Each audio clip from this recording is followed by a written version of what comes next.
So ayan, palit muli naman tayo mga boss. Under chassis naman ngayon yung tira natin. Yan yung muli natin. So ayan yung primera. Hindi na natin kinuha. Kasi ang papalitan lang natin dito yung segunda at saka tersera lang yung papalitan natin. Wasak na talaga ang kahimtang ng unit natin. So ayan yung bago natin na U-bolt. 4 yan kasi left and right ang papalitan natin. Pati stud bolt natin yan.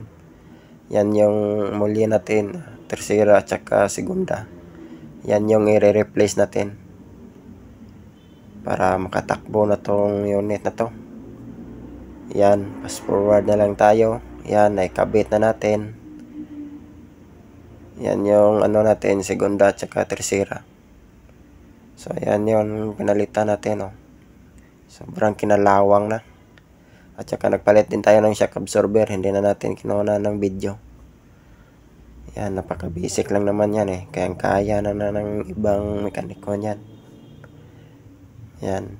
So, ano ba yung parang shock ng motor? Ang nilagay nila sa unit nila na shock absorber. Yan. Yan yung ikabit natin. So, tapos na tayong makabit ng gulong at saka muli dito sa kabila.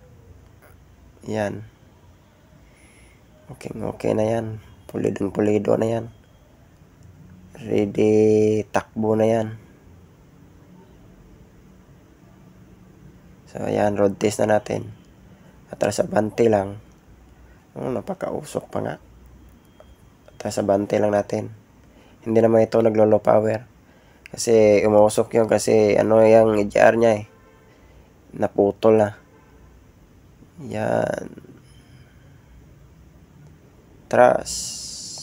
Yun. Tumakbo na. Hindi na gumagapang.